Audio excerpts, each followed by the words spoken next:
اللہ تعالیٰ نے رمضان میں زوجہ کے قریب جانے سے صحابہ کو منع کیا تھا. بڑا دلچسپ واقعہ ہے. رمضان کی راتوں میں بھی زوجہ کے قریب جانے سے منع کیا تھا. ایک صحابی تھے، وہ رات میں کہیں چلے گئے.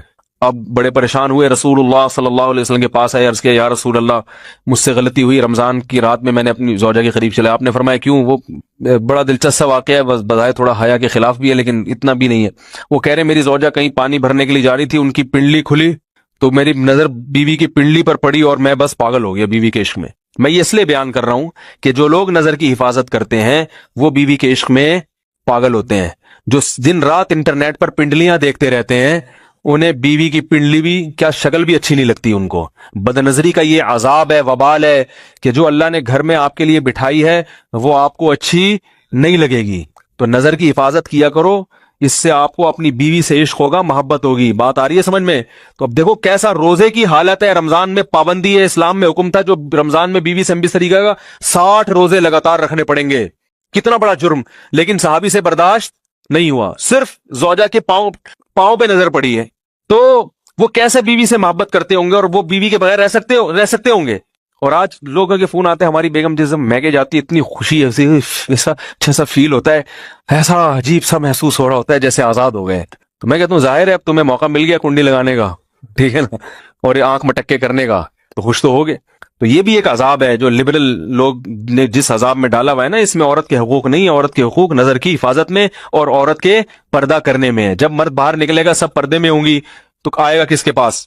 بیگم کے پاس ہی آئے گا. تو اتنے منہ کالا کرنے کے راستے کھول دیے ہیں تو ظاہر ہے پھر کامیاب ازدواجی زندگی نہیں ہوتی. تو نبی کے پاس آئے، عرض کیا یا رسول اللہ میں برداشت نہیں کر پایا. تو آپ مسکرا دیے. تو وہ نبی کے پاس گئے، یا رسول اللہ ایسے ہوا، مجھ سے غلطی ہو گئی. تو آپ نے فرمایا کیوں؟ فرمایا ایسا ہو گیا تھا. تو آپ صلی اللہ علیہ وسلم نے فرمایا 60 روزے رکھو لگاتار. انہوں نے فرمایا ایک کی طاقت نہیں ہے، اس میں یہ ہو گیا 60 کیسے رکھوں گا، نہیں ہے طاقت 60 کی. آپ نے فرمایا ٹھیک ہے پھر 60 غریبوں کو 2 ٹائم کا کھانا کھلاؤ.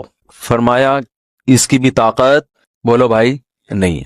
اتنے میں ایک صحابی لائے کوئی چیز صدقہ کرنے کے لیے. تو آپ نے فرمایا چلو اصل حکم تو یہی ہے کہ 60 روزے یا پھر 60 غریبوں کو کھانا، وہ نہیں تو چلو فی الحال ان کو تنبیہ کے لیے کچھ ان سے صدقہ کروا لیتا ہوں.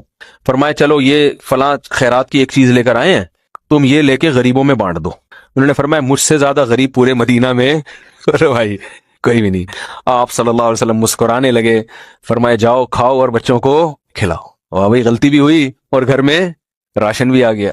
تو اس کے بعد قرآن کی آیت نازل ہوئی کہ احل لکم لیلۃ الصیام الرفث الی نسائکم ہن لباس لکم وانتم لباس لہن علم اللہ انکم کنتم تختانون انفسکم فتاب علیکم وعفى عنکم فالآن باشروہن وابتغوا ما کتب اللہ لکم. فرمایا اللہ کو بتایا کہ تم اس حکم پر عمل نہیں کر سکتے، لہٰذا رمضان کی راتوں میں تمہیں اپنی بیوی کے پاس جانے کی اجازت ہے، لہذا ان کے پاس جایا کرو اور اس اولاد کو تلاش کرو جو اللہ نے تمہارے مقدر میں لکھ دی ہے. قرآن جہاں بھی بیوی سے ریلیشن قائم کرنے کی بات کرتا ہے اولاد کا ذکر لازمی کرتا ہے، یعنی تلاش کرو اس اولاد کو جو اللہ نے تمہارے لیے لکھ دی ہے. ما کتب اللہ لکم، ما کتب اللہ علیکم نہیں ہے. علا کا مطلب تمہارے خلاف، لکم کا مطلب تمہارے فائدے کے لیے. لام عربی میں نفع کے لیے آتا ہے، علا عربی میں ضرر اور نقصان کے لیے آتا ہے.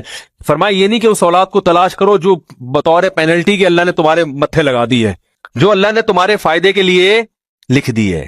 اس سے پتہ چلتا ہے اسلام اولاد کی کثرت پہ کس قدر حریص ہے. بات آ رہی ہے اور بھی اس بارے میں آیتیں ہیں قرآن مجید کی، مگر میں اب زیادہ تفصیل میں نہیں جاؤں گا. کچھ آیتیں رہ گئی ہیں، کچھ احادیث رہ گئی ہیں، تو وہ انشاءاللہ پھر اگلے